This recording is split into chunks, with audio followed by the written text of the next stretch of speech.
अच्छा, अस्सलाम वालेकुम एवरीबॉडी। वाओ, ये तो बहुत बड़ा क्राउड है। डिस्टेंसेस कम कर लें और आप सब दूर दूर बैठे हैं एक दूसरे से। मुझे ये समझ में नहीं आ रही सबसे कोने पीछे बैठे वो क्या कर रहे हैं यहाँ पर। कुछ ना कुछ क्रिएटिव कर रहे होंगे। Let them be. So Allah, the creator of skies, the creator of hell and paradise, the creator of virtue, the creator of vice, the creator of man, his life and demise.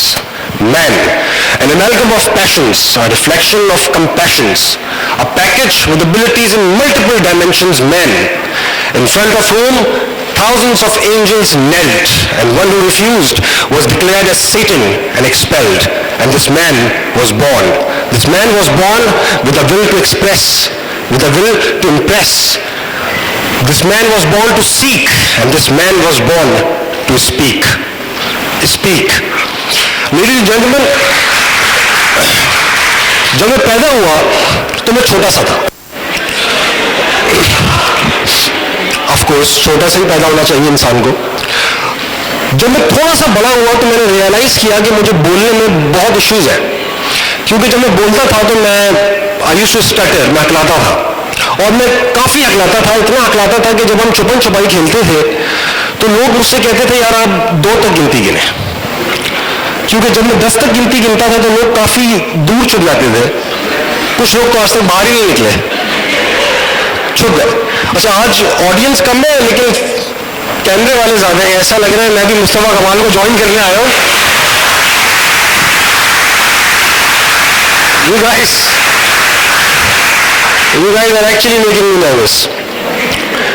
तो मैं हकलाता था, तो मेरा public speaking usually जब मैं public speakers को सुनता हूँ और जो अपनी पब्लिक स्पीकिंग लेगेसी और हिस्ट्री के बारे में बताते हैं वो सब यही कहते हैं कि हमारा पैशन था, हम बोलना चाहते हैं, which is fine and which is great.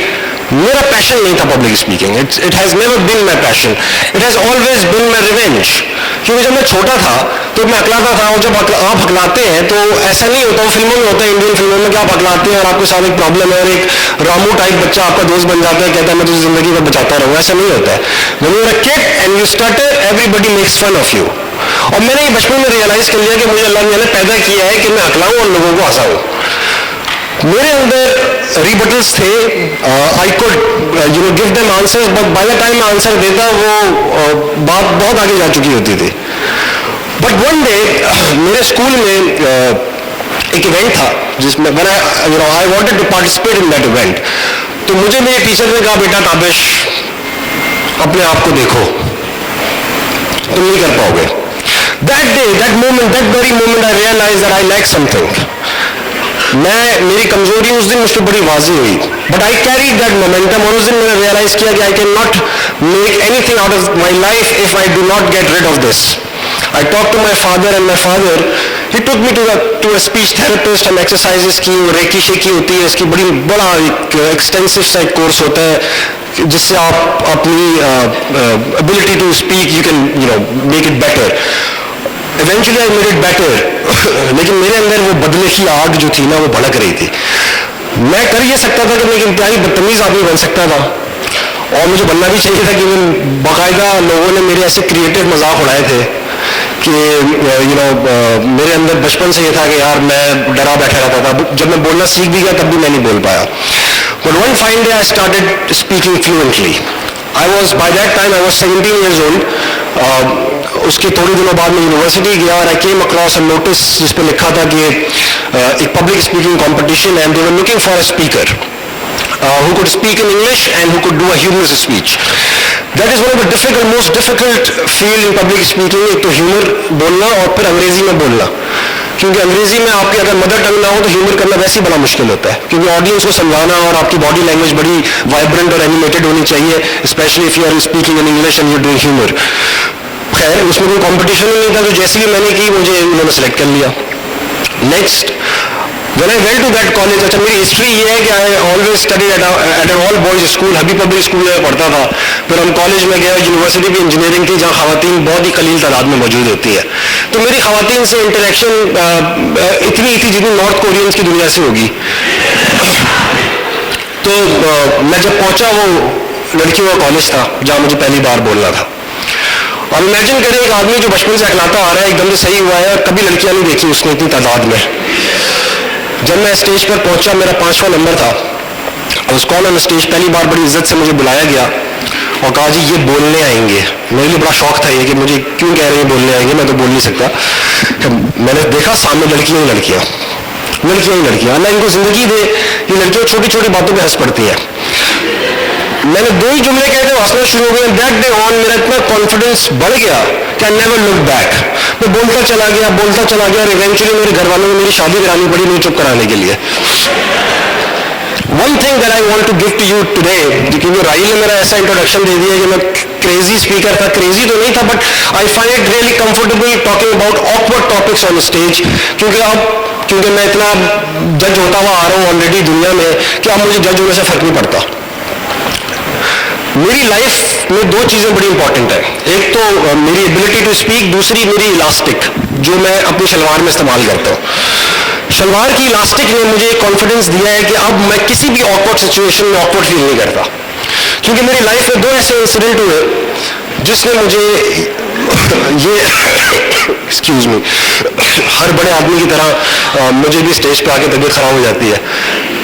अच्छा, तो इलास्टिक की शलवार, ये चीज जो है आपको मैं आज देकर जाना चाहता हूं कि whenever you are in any awkward position, check your elastic if you are wearing it। हुआ ये कि बचपन में जब शादियां होती थी तो उसमें मेहंदी के इवेंट होते थे हमारे बचपन में, अब अभी भी होते हैं, लेकिन वो जो मेहंदी के इवेंट्स होते थे उसमें अब तो डांसेस होते हैं मगर उसमें 2 ग्रुप्स बना दिए जाते थे और वो लोग गाने गाते थे ढोलक पे बैठ के। मैं भी किसी एक ऐसी मेहंदी में मौजूद था। As usual I was wearing kurta shalwar और इलास्टिक की शलवार। गाना मैंने शुरू किया, मेरी आवाज जो है बहुत ही भौंडी है गाने में, तो मैं खड़े होकर गाना गा रहा था। खड़े होकर मैं गाना गा रहा था और मैं मगन था लोगों मेरी आवाज से तंग आ रहे थे, तो किसी ने सोचा इसको बिठा दे। अब सिर्फ मैं ही खड़ा हुआ था, बाकी लोग तो बैठे थे, तो मुझे कंधे पे आकर के तो उठा नहीं पाए। उनको क्या पता कि मैं क्या पहना हुआ हूं, उन्होंने मुझे कहा बैठ जाओ।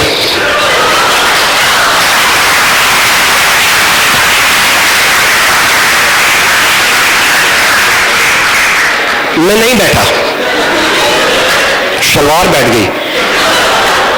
लोगों ने हंसना शुरू कर दिया और वो बड़ा ऑकवर्ड मोमेंट था, मैं कुछ भी नहीं कर सकता था। मैंने क्या करना था उस वक्त, मैंने भी हंसना शुरू कर दिया और मैंने बड़े कैजुअली उठा के वापस अपना गाना कंटिन्यू किया।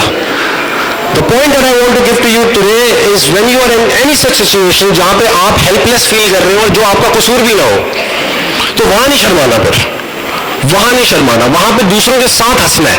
क्योंकि अगर आप सीरियस रहे और लोग आप पे हंसते हैं तो फिर लोग आप पे हंसते चले जाएंगे। आपने उनके साथ हंसना है। जैसे ही आप हंसना शुरू करेंगे,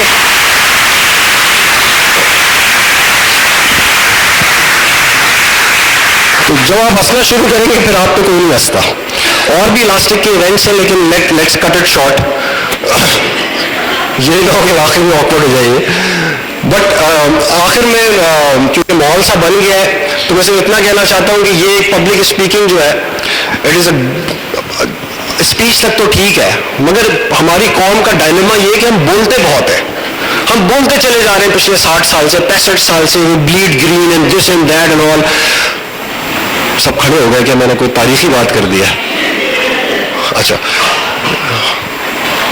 तो हम बोलते चले जा रहे हैं, अब हमने we have to on this very special day, world speech day, हमने ये तय कर रहे हैं कि अब हमने अपने बोलने को कब ब्रेक देनी है और एक्शंस को कब स्टार्ट करना है। जो चीजें आप बोलते हैं, let's put them into action and let's make this world a better place to live in. Thank you so much.